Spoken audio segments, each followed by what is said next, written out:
On a night when we're just beginning to miss Robin Williams, the world has lost another great talent.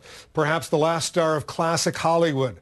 Lauren Bacall, as in Bogey and Bacall, as in The Big Sleep, and To Have and Have Not, as in the First Lady of the original Rat Pack.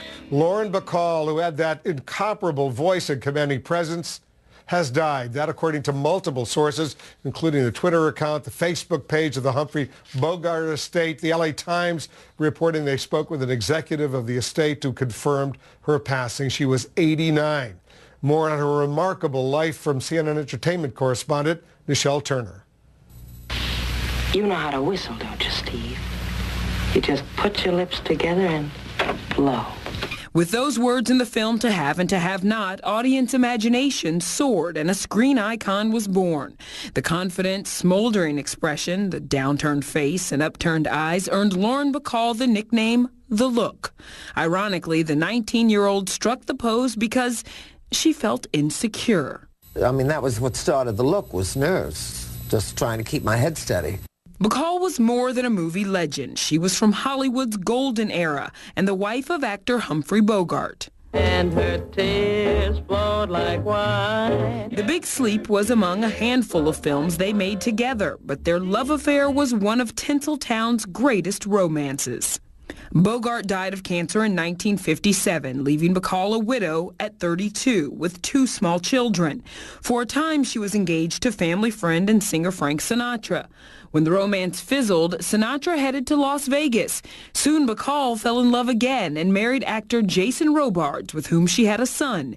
She blamed his drinking for their divorce. I don't even know if he enjoyed it, but he was hooked on it, and it really almost destroyed him. Unfortunately, did not. Bacall was born Betty Joan Persky on September 16, 1924. Her parents were Jewish immigrants who divorced when she was just 6. As a lanky teen, she modeled to earn extra money, taking her mother's maiden name, Bacall, adding a second L to make it easier to pronounce. Film director Howard Hawks saw her photograph on a magazine cover. A screen test later, and Hawks changed her name. He felt that Lauren Bacall was better sounding than Betty Bacall. He had a vision of his own. He was a Svengali. He wanted to mold me. He wanted to control me. Big screen or small, even her fellow actors viewed her as a legend.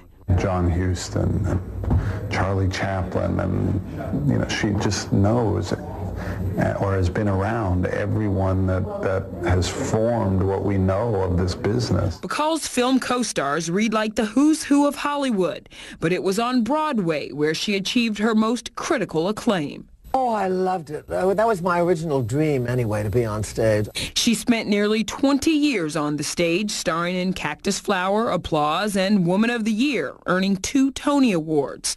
In her later years, her film career saw a renaissance.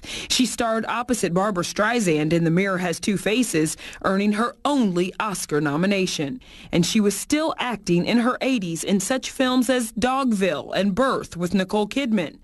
A diva, a film star, a Broadway jewel, and a classic legend of an era gone by. Nichelle Turner reporting for us. Joining us on the phone now, one very